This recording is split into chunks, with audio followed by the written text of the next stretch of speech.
Harimau yang distosia ini sedang sekarat. Lebih buruknya lagi, bayi perempuannya meninggal ketika lahir. Di momen terakhir hidupnya, dia terus menatap Xiao Xuan. Pernapasannya berhenti perlahan-lahan. Awalnya Xiao Sui berencana mengubur mereka di pinggir pantai, memberikan salam perpisahan. Tapi tiba-tiba dia merasakan, sepertinya bayi harimau bergerak. Dia langsung membaringkan bayi harimau, memberikan nafas buatan. Di momen ini, terjadilah keajaiban. Bayi harimau kembali hidup, mulai tersadar. Dia pelan-pelan membuka mata, menggerakkan kaki depannya. Dia dari sedih menjadi bahagia, sambil menangis, sambil memegang kaki bayi harimau. Dikatakan setelah bayi hewan lahir, siapa yang dilihat pertama kali dianggap sebagai ibunya. Jadi Xiao Sui memutuskan mengadopsinya sebagai anak perempuannya. Dia membawa anak harimau ini ke rumahnya, memberinya minum, menemaninya bermain. Seiring berjalannya waktu, harimau tumbuh semakin besar. Ruangan sempit kecil itu sudah tidak bisa menampung dia. Demi menyelesaikan masalah tersebut, Xiao Sui menemukan sebuah gereja tua. Dia memutuskan merenovasinya, mengubahnya menjadi rumah harimau. Dia sering datang mengunjungi harimau. Akan tetapi hari ini, harimau menghilang. Dia yang cemas datang ke kantor pencarian hewan, berharap mereka membantu dia menemukan harimau. Di kantor ini terdapat 3 pegawai. Kakak pertama memerintah, kakak kedua membuat rencana, kakak ketiga menjalankan aksi. Melalui investigasi mereka, targetnya adalah seorang profesor terkenal. Konon profesor ini suka mengoleksi patung hewan buas. Tapi ini hanya rumor, tidak ada bukti, tidak ada yang bisa membuktikannya. Mau tidak mau mengandalkan mereka. Dan mereka mengutus kakak ketiga menghadiri upacara sang profesor. Menaruh GPS pada tubuhnya, mereka menemukan sarang profesor, terletak di sebuah villa besar dalam pulau. Demi menemukan lokasi harimau, mereka menemukan cara. Kakak kedua merusak keamanan. Xiao Sui dan kakak ketiga menyamar menjadi staf perbaikan, memeriksa keadaan villa. Ketika Xiao Sui sedang memperbaiki, petugas tiba-tiba bertengkar. Dia melihat ember di tangannya, ternyata berisi daging babi. Dia mencari alasan dan mengikuti petugas. Ternyata gambar di ruang belajar. Ternyata ada pintu rahasia. Untuk membuka pintu rahasia itu, melalui lubang kunci kantor petugas, melihat letak kartu kunci, dan juga kode berangkas. Tinggal mencari cara menyelinap villa, menyelamatkan harimau. Wanita ini mencuri harimau. Jika ingin bersembunyi dari pengawasan, harus menjadi petugas. Xiao Sui menyamar untuk wawancara. Petugas Chen tidak sadar, memasukkan obat tidur ke kopinya, dan mengaduknya. Petugas meminumnya hingga habis. Gula ini masih belum mencair.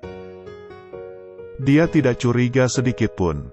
3 detik kemudian langsung tertidur. Dengan itu, operasi pencurian harimau dimulai. Pertama, sistem keamanan villa diganti. Saat perbaikan kemarin, kakak kedua merekam layar CCTV. Mengganti CCTV dengan rekaman. Berempat masuk ke pintu rahasia. Ternyata terdapat harta karun. Terdapat patung dan perhiasan. Tapi mereka tidak peduli.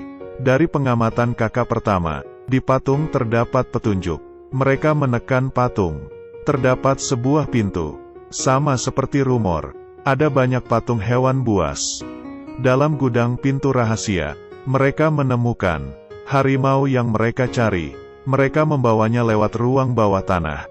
Kebetulan ada sebuah perahu. Membuka pintu, ternyata ada jalur menuju ke laut. Saat mereka mengira sudah berhasil kabur, datang beberapa perahu menghadang mereka. Pencuri dengan topeng aneh menjarah kapal mereka. Bahkan harimau juga dibawa pergi. Mereka melompat ke laut. Untungnya perahu mereka tidak dibawa pergi. Masih baik hati. Di lain sisi profesor menyadari harimau hilang. Petugas yang tertidur harus membayar dengan rasa sakit. Profesor menunjukkan dia, nasib Anda akan seperti kunci ini, yang dilempar ke dalam cairan pelarut. Tidak sampai 3 detik, kuncinya langsung larut tak bersisa. Petugas di sampingnya pingsan. Cairannya terus mendidih. Dokter menggiring petugas. Kemudian, lain kali minum kopi tidak perlu gula. Kemudian, 2 wanita masuk ke kolam. Ternyata adalah air susu coklat. Kunci tadi terbuat dari gula.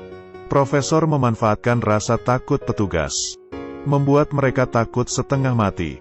Dari candaan ini, sulit untuk diketahui siapa yang menentang profesor. Akan ada orang yang berakhir tembakan. Harimau melihat ke arah atas. Di depannya adalah seorang bayi.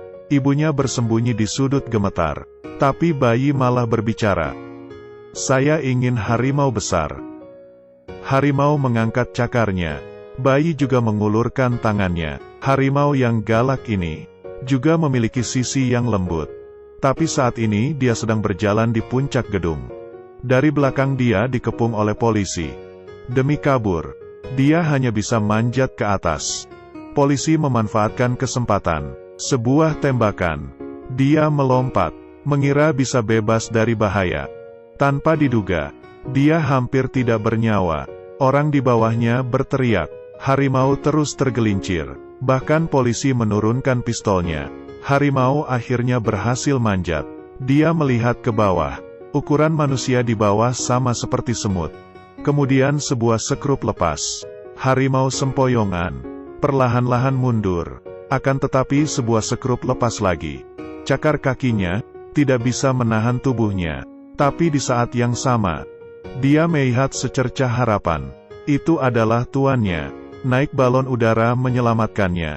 Ketika ingin mengambil langkah, seluruh besinya patah. Saat ingin terbang mendekat, balon udara terhalang penangkal petir. Karena gaya reaksi, jadi memantul kembali. Balon udara semakin menjauh. Kakak pertama dengan semangat, langsung mengambil tali, kemudian melompat. Untungnya tidak celaka, mendarat dengan mulus. Dia mengikatkan tali ke besi, agar balon tidak menjauh.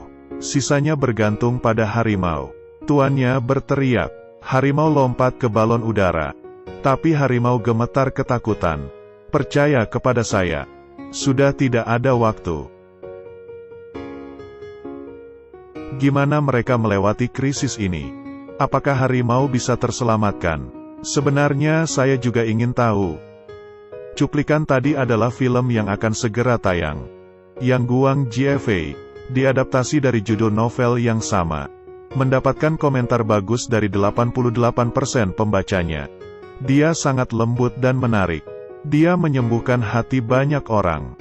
Filmnya dibintangi Ma Li Songjia, Sai. Ceritanya sangat bagus. Semoga di hari buruh ini, dia bisa menghangatkan hati Anda.